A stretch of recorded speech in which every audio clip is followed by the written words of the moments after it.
Bonjour, je suis Marie-Hélène Moulin, pasteur de l'église Ecclésia 21 à Nice. Et nous sommes en train de terminer une série d'après un passage du livre aux Hébreux où l'apôtre Paul exprime sa frustration et son inquiétude vis-à-vis de chrétiens qui reviennent sans cesse au fondement de la doctrine et qui ne grandissent pas. Et il dit, j'ai bien autre chose à dire, j'aimerais vous expliquer autre chose, mais je peux pas décoller, je peux pas vous en dire davantage parce que vous n'êtes pas en train de pratiquer ce que vous avez déjà compris. Alors il se trouve que ces chrétiens étaient des juifs qui ont reconnu que Jésus-Christ était leur Messie, leur sauveur. Et ils avaient tendance à rester attachés à la loi qu'ils avaient pratiquée, la loi juive mosaïque qu'ils avaient pratiquée pendant des années avant Christ. Et pourquoi ils restaient attachés ? Parce qu'il y avait quand même pas mal de tourmentes, ils étaient maltraités par les autres. Et donc, ils ont des difficultés à vivre sous la nouvelle alliance. Donc voilà ce qu'écrit l'apôtre Paul au chapitre 5, versets 11 à 14. Il dit « Nous avons beaucoup à dire là-dessus et des choses difficiles à expliquer parce que vous êtes devenus lents à comprendre. Vous, en effet, qui devriez être des maîtres depuis longtemps, vous avez encore besoin qu'on vous enseigne les premiers rudiments des oracles de Dieu. Vous en êtes venus à avoir besoin de lait et non d'une nourriture solide. Or, quiconque en est au lait n'a pas l'expérience de la justice, car il est un enfant. Mais la nourriture solide est pour les hommes faits, pour ceux dont le jugement est exercé par l'usage, à discerner ce qui est bien et ce qui est mal. » Et donc, au chapitre 6, verset 2, c'est la suite, il dit « C'est pourquoi ?» laissant. Donc, à un moment, il faut sortir de la maternelle. À un moment, il faut sortir du primaire si on veut aller plus loin. Laissant les éléments de la parole de Christ, tendons à ce qui est parfait, c'est-à-dire ayons la volonté de mûrir, faisons le nécessaire pour grandir, acceptons de ne pas rester là où nous sommes, parce qu'il y a tellement plus à connaître de la part de Dieu.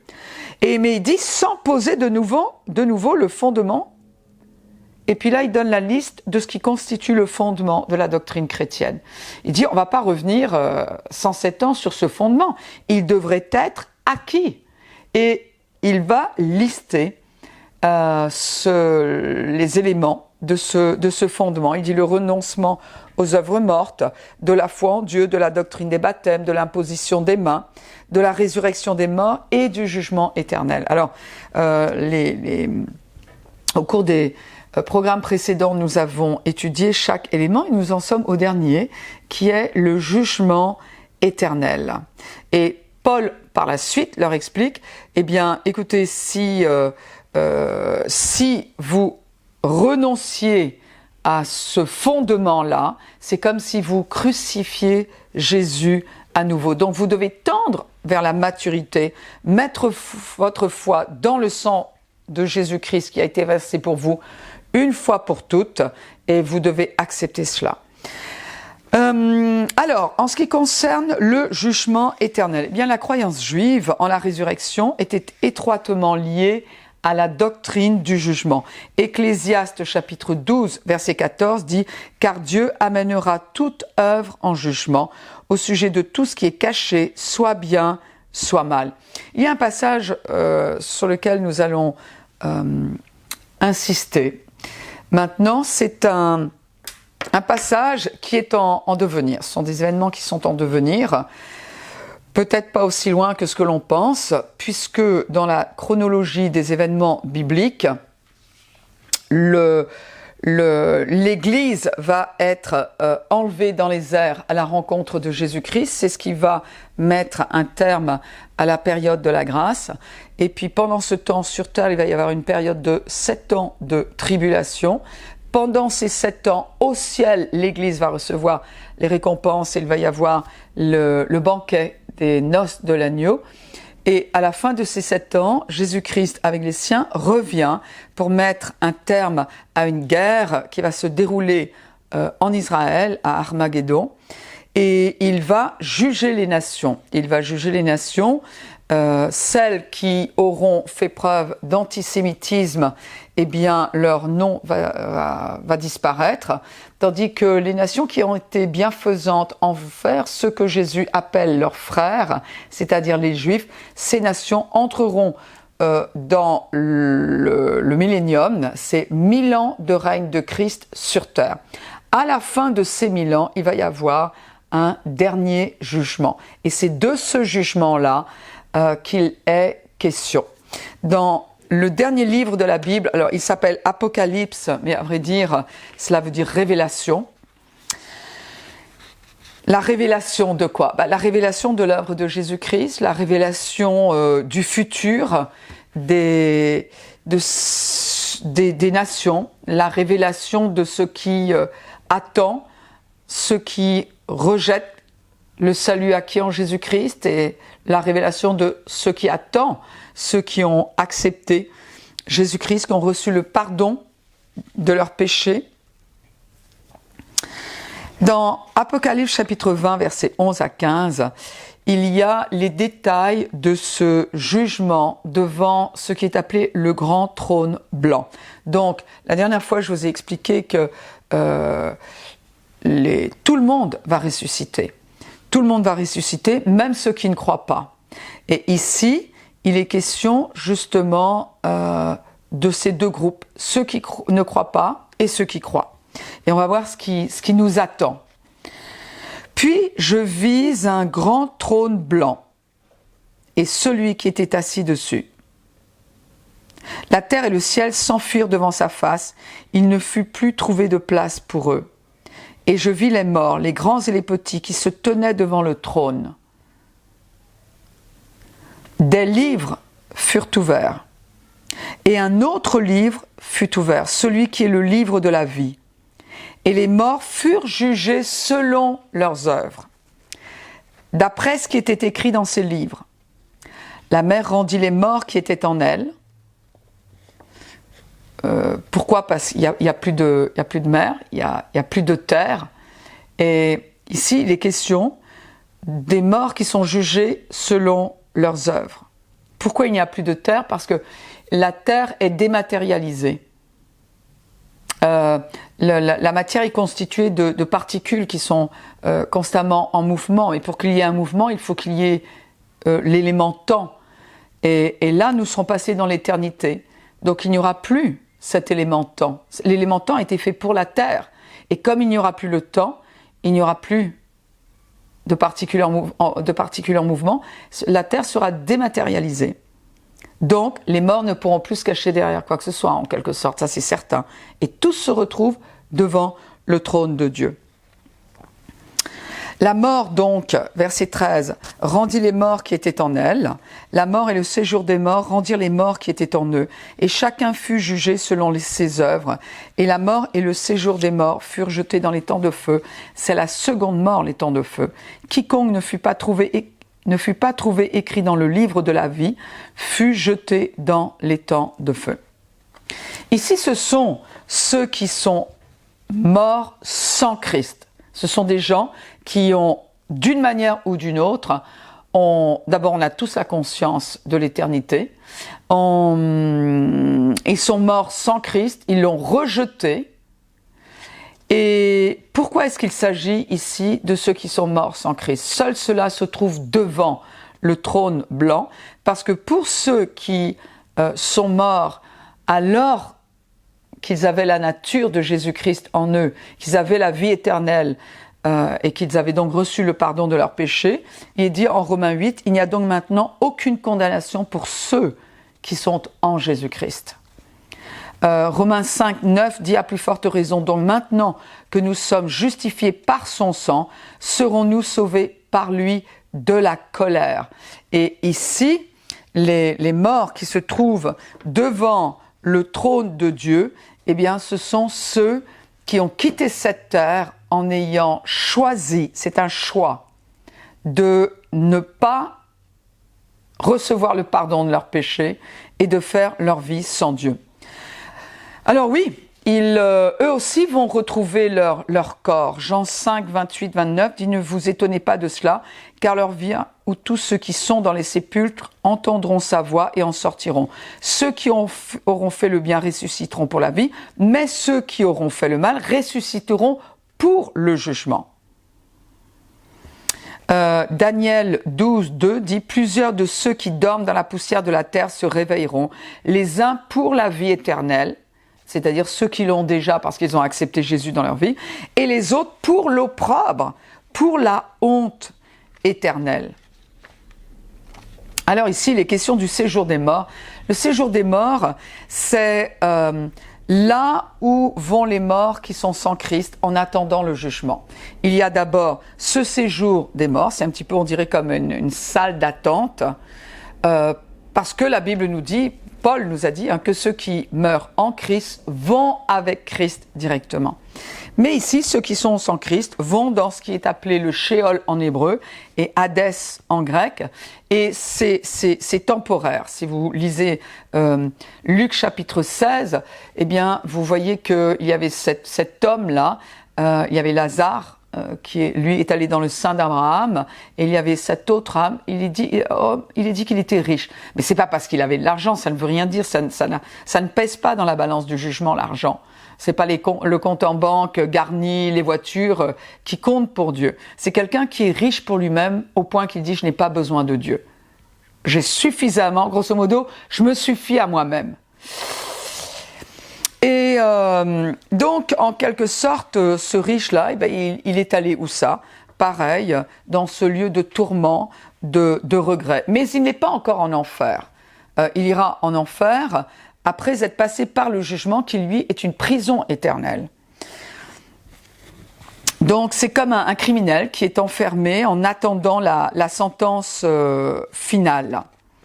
Alors, quand on entend cela, il est dit au verset 12, « Des livres furent ouverts. » Donc, quelqu'un qui est sans Christ, il n'y a plus la terre, il n'y a plus la mer, il n'y a plus rien, c'est dématérialisé, il est, chacun va être jugé. Et il est devant le grand trône blanc. Et croyez-moi qu'il n'y en a pas un qui va se dire « je ne sais pas où je suis ». Pas un seul.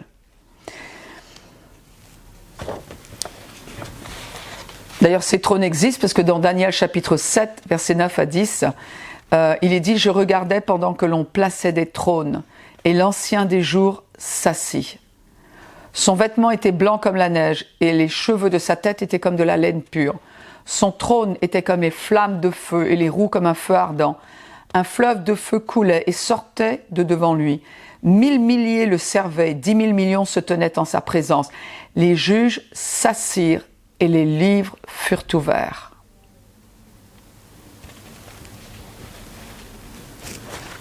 Les livres furent ouverts, et là, on va trouver ce qui justifie que ces gens-là aillent en enfer. L'enfer est la géhenne, ça n'est pas un grand trou où tout le monde, où tous ceux qui ne veulent pas de Jésus, de Dieu, sont jetés. Non, c'est là où ils vont purger leur peine, c'est une prison éternelle, peine qui va être évaluée en fonction de ce qu'ils auront fait. Les livres sont ouverts. Le jugement va être fait en fonction de quoi? Quel est le standard? Ben d'abord, il est dit que les morts furent jugés selon leurs œuvres, d'après ce qui est écrit dans ces livres. Verset 13 d'Apocalypse. Chacun fut jugé selon ses œuvres. Les œuvres, donc ça veut dire que quelque part, Dieu a tout mis par écrit. C'est-à-dire que Dieu est juste, Dieu n'invente rien.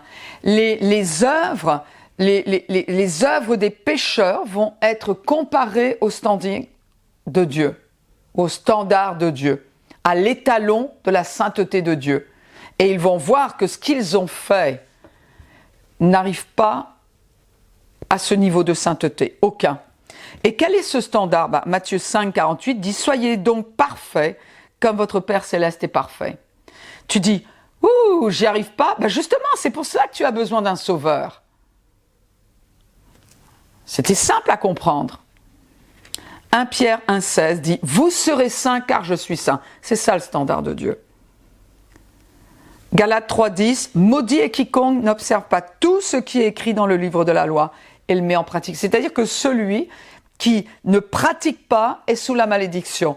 Et donc quand quelqu'un réalise que je ne peux pas pratiquer ce qui est écrit, c'est-à-dire le standard de Dieu mis par écrit, m'est impossible à atteindre. Ben, c'est exactement ça la grâce. C'est capitule, dit je ne peux pas.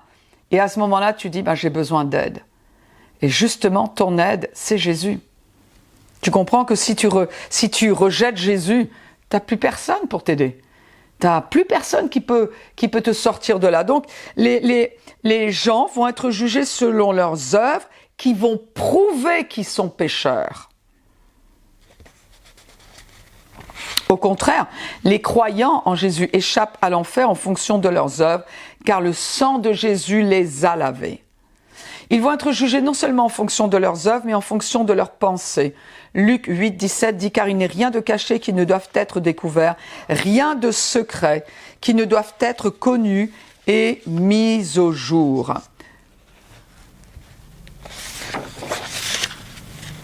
Les secrets des cœurs vont être dévoilés. Les intentions. Vous savez, oui, quelquefois, on a peut-être rendu un service. Ah, tout le monde a admiré ce service. Oh, waouh, dis donc, oh, il est franchement sympa. Sauf que les intentions n'étaient pas bonnes. C'était pour faire plaisir aux gens, c'était pour défendre une réputation, c'était peut-être pour espérer une récompense en retour. Romains 2,16 dit les secrets du cœur, justement, c'est ce qui paraîtra au jour où, selon mon évangile, Dieu jugera par Jésus-Christ les actions secrètes des hommes. Juger en fonction les œuvres de ces gens-là qui vont se retrouver devant le trône, le grand trône blanc, vont prouver qu'ils sont pécheurs. Les secrets de leur cœur vont prouver qu'ils sont pécheurs. Leurs paroles vont prouver qu'ils sont pécheurs. Matthieu 12, 36, 37, je vous le dis, au jour du jugement, les hommes rendront compte de toute parole vaine qu'ils auront prononcée. Car par tes paroles, tu seras justifié, par tes paroles, tu seras condamné. C'est-à-dire que tu pourras peut-être dire « Non, mais moi aussi, mais moi je crois en Jésus. » Et là, eh bien, toutes les paroles que tu as jamais prononcées pendant ta vie seront entendues. Tu pourras pas mentir, c'est ta voix. Ce sont tes mots. Ce sont les circonstances dans lesquelles tu les as prononcées. Et la Bible dit, oui, tu seras justifié si tu as accepté Jésus. En revanche, si jamais ces paroles ne sont sorties de ta bouche, si tu n'as jamais accepté que Jésus te sauve de la condamnation éternelle, tu l'entendras toi-même. Et la Bible dit, à cause de ces paroles, tu seras condamné. Et puis, il n'y a pas que tes paroles qui vont prouver que tu n'es pas arrivé au standing de Dieu. Tes actes. Matthieu chapitre 16, 27, « Car le Fils de l'homme doit venir dans la gloire de son Père, avec ses anges, et alors il rendra à chacun selon ses œuvres, selon ce qu'il a fait. » Romains 1, 21, « Ils sont donc inexcusables, puisque ayant connu Dieu, ils ne l'ont pas glorifié comme Dieu. » Romains 2, 14, 15, « Quand les païens qui n'ont point la loi font naturellement ce que prescrit la loi, ils sont, eux qui n'ont pas la loi, une loi pour eux-mêmes. Ils montrent que l'œuvre de la loi est écrite dans leur cœur, leur conscience en rendant témoignage, et leurs pensées s'accusant ou se défendant tour à tour. » On pourrait dire, wow, comment se fait-il qu'un Dieu d'amour puisse agir ainsi? Ben, c'est très simple. C'est lui ou c'est toi qui agis ainsi? Romains 2, 5 dit « Mais par ton endurcissement, par ton cœur impénitent, tu t'amasses un trésor de colère pour le jour de la colère et de la manifestation du juste jugement de Dieu. » C'est-à-dire que Dieu n'est pas en train de te mettre dans une situation horrible. La sentence qui sera prononcée ce jour-là dépendra du choix que chacun a fait. C'est-à-dire que ceux qui vivront dans les temps de feu n'y seront pas par injustice, n'y seront pas par hasard, mais ils seront par choix. C'est-à-dire que pour se retrouver en enfer, il va falloir avoir franchi beaucoup de portes. C'est pas facile d'aller en enfer, faut pas croire. Faut pas croire que Dieu a des chouchous en disant « Oh, t'as une bonne tête, allez. Je voudrais bien qu'on passe l'éternité ensemble, viens dans ma famille, tu sais, j'ai plein de projets, j'aimerais que tu y participes, j'aimerais que tu règnes, j'aimerais que tu fasses partie de l'église, que tu fasses partie de ce groupe de croyants qui constitue l'épouse de Christ. » Non, franchement, écoute, là, je dois dire que ça m'a fait plaisir. Le service que tu as rendu là à ton voisin, ça m'a fait plaisir. Viens avec moi. C'est pas comme cela. Toi, en revanche, tu sais quoi? Après ce que tu as fait là, allez, je veux pas de toi, en enfer pour l'éternité. Non, les gens rient aujourd'hui, mais ne comprennent pas que dans les campagnes bretonnes, les croix que l'on voit, les calvaires, comme ça paumé dans la campagne. C'est un appel à se poser des questions sur l'éternité. C'est un appel à se demander, mais pourquoi il y a cette croix? C'est une manière pour Dieu d'interpeller, de dire, je voudrais qu'on se parle. Peut-être qu'il y a des personnes qui t'ont dit, tu sais, je prie pour toi.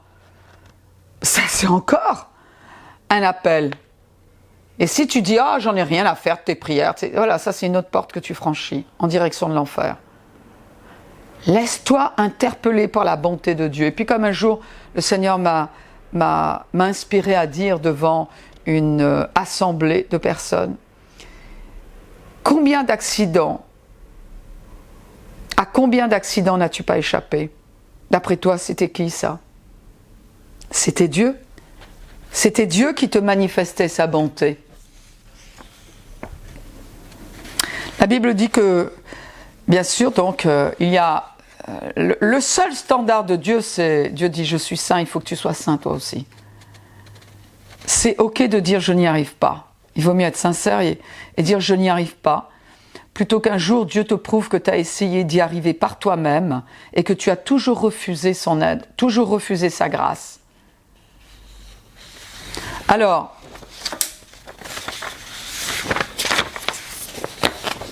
doit-on redouter quelque injustice? Non, le dernier jugement de Dieu, il sera tout à fait juste. Deutéronome 32,4 dit « Il est le rocher, ses œuvres sont parfaites, car toutes ses voies sont justes. C'est un Dieu fidèle et sans iniquité, il est droit, juste et droit. » Psaume 1,5 « C'est pourquoi les méchants ne résistent pas au jour du jugement. » Tu perces aucun être humain qui se retrouve devant le grand trône blanc ne pourra accuser Dieu d'être injuste. Aucun. En revanche, Dieu te prouvera que toi tu l'es. Et pas seulement avec un fait qu'il aura cherché pendant tes 93 ans de vie, il aura une foule de preuves à te donner. Une foule de paroles à te faire entendre. Une foule de pensées. Une foule d'intentions, une foule de secrets à exposer. Oh non! Tu ne pourras jamais... Si tu traduisais Dieu au tribunal, crois-moi que tu peux prendre tous les avocats de la terre, tu perdras. Proverbe 18,5 dit « Il n'est pas bon d'avoir égard à la personne du méchant pour faire tort au juste dans le jugement. » L'Éternel des armées est un juste juge. Jérémie a dit « Tu es trop juste, Éternel, pour que je conteste avec toi. » Alors, on pourrait dire « Oui, mais il y en a qui ont fait plus que d'autres. » Ou pire que d'autres? Oui, et la Bible nous parle de degrés de punition. Déjà, se retrouver en enfer, c'est pas la bonne adresse.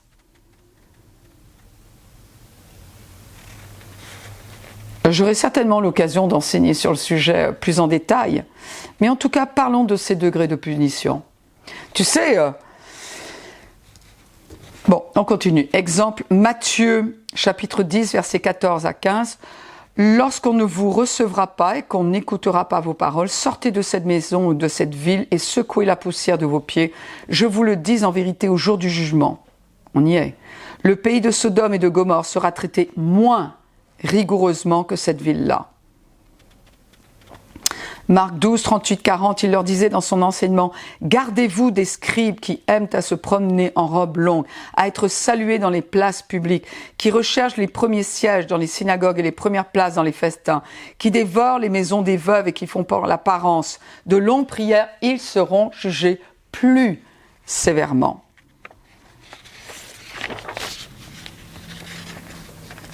Bon, un dernier verset, mais il y en a d'autres. Hébreux 10, 29. De quel pire châtiment pensez-vous que sera jugé digne celui qui aura foulé aux pieds le Fils de Dieu, qui aura tenu pour profane le sang de l'alliance par lequel il a été sanctifié et qui aura outragé l'esprit de la grâce? En d'autres mots, le châtiment est proportionnel à la nature du crime. Bon, ça semble juste tout d'un coup. C'est la différence entre Hadès, cette salle d'attente là, et l'enfer, c'est-à-dire l'endroit où vont ceux qui vont subir le châtiment final, ceux qui vont exécuter leur peine. Et la peine, c'est une séparation éternelle d'avec Dieu, c'est pas 10 ans de prison. À Hadès, il va y avoir la souffrance de l'âme en plus. Tandis que l'enfer, n'oublions pas que les gens sont ressuscités, c'est-à-dire qu'ils ont retrouvé un corps. Et ça va être la souffrance de l'âme dans un corps ressuscité. Oui, ça va faire mal. Et il n'y aura personne pour les sauver. Personne, parce qu'ils y seront allés par choix. Et encore, une fois, on ne va pas facilement en enfer. Alors, moi, j'ai une question à vous poser. Où avez-vous choisi d'aller? Est-ce que vous êtes dans le groupe pour qui il n'y a plus aucune condamnation parce qu'ils ont accepté que leur péché, le prix de leur péché ait été payé, parce que Jésus-Christ s'est occupé de leurs dettes vis-à-vis de Dieu et ils ont accepté. Ils ont dit non, moi j'arrive pas. Je capitule, non. Au lieu d'être parmi ceux qui disent non mais moi j'ai rien fait de mal, j'ai rien fait de mal. Ben non, moi je reconnais. Il y a le mal que j'ai fait, mais il y a aussi le bien que j'aurais dû faire et que je n'ai pas fait. Et puis sans compter tout le reste. Les fois où j'ai offensé quelqu'un, je ne le savais même pas, je m'en suis même pas rendu compte. Je m'en suis rendu compte en voyant la tête de l'autre. Non mais capitulons les amis, capitulons. Le message de l'évangile, il vient jusqu'à vous aujourd'hui, parce que vous passez une porte, où vous endurcissez votre cœur.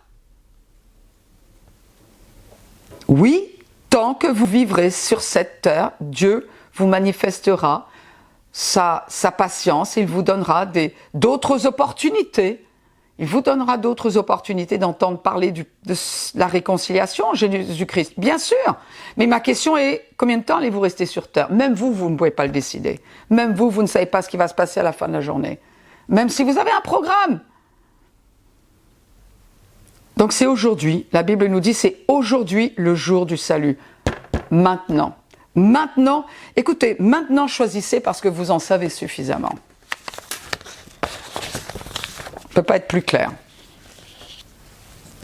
Ça, ces paroles, vous les entendrez au ciel. Si vous capitulez, si vous dites non mais c'est bon, je ne peux pas être saint comme Dieu, mais en revanche c'est ce qui est requis pour vivre avec lui, eh bien acceptez que Jésus-Christ ôte votre péché, vous donne sa vie, fasse de vous une nouvelle créature, efface votre péché. Il a payé le prix il y a 2000 ans. La question n'est pas est-ce qu'il s'intéresse à moi, est-ce que je serai pas... Non, le prix du péché a été payé, il l'a payé. La question est, acceptez-vous qu'il l'ait fait pour vous? Dieu a tant aimé le monde. Vous êtes quelque part là dans ce mot. Dieu a tant aimé le monde qu'il a donné son Fils unique, afin que quiconque, ça peut être vous, croit en lui, ne périsse point.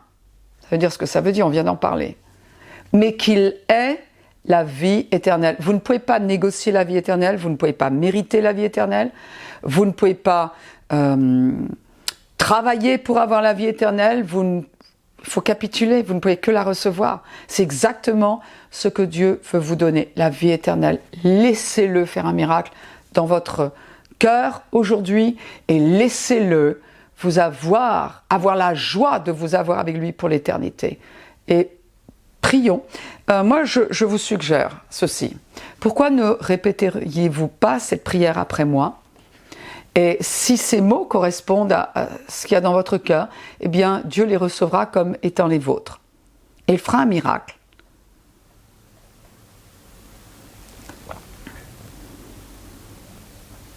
Mon Dieu, ce que j'ai entendu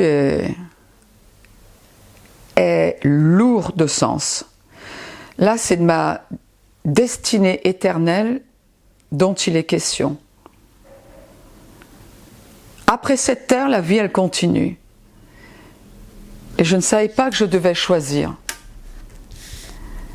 Ce que je ne savais pas non plus, c'est que je ne pouvais pas vivre pour l'éternité avec toi tel que je suis. J'ai besoin d'un changement de cœur, j'ai besoin que mon péché soit effacé, parce que je suis pécheur. Je mérite de vivre séparé de toi qui es un Dieu saint.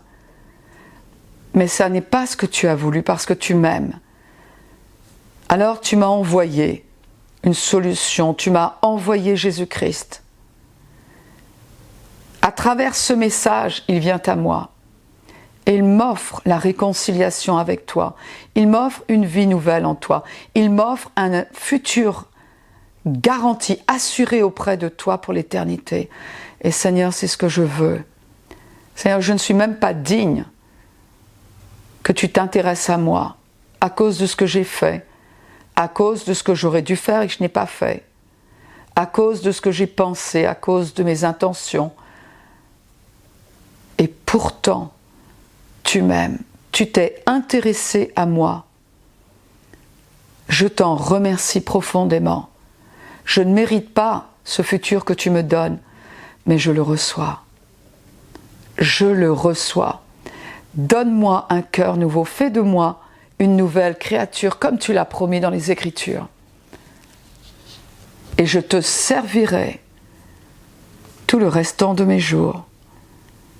Merci de m'avoir donné l'opportunité d'échapper à l'enfer. Dans le nom de Jésus, je veux te connaître, mon Dieu, parce que j'ai compris que tu m'aimes. Je veux te connaître. Montre-moi pour quelle raison je suis sur terre. Montre-moi ce que je dois faire de la vie que tu m'as donnée. Montre-moi le futur glorieux qui m'attend. Au nom de Jésus. Amen. Vos réactions? Vos commentaires? Eh bien, vous pouvez nous les transmettre en écrivant à ek21.org. Et si vous nous laissez vos coordonnées et que vous sollicitez l'envoi d'une Bible, eh bien, c'est ce que nous ferons très volontiers. Je vous encourage à écouter tous les enseignements de cette série, il y en a plusieurs, et que vous puissiez que la doctrine chrétienne soit tellement établie dans votre cœur que vous vivrez selon la destinée que Dieu a pour vous. Que Dieu vous bénisse abondamment, abondamment.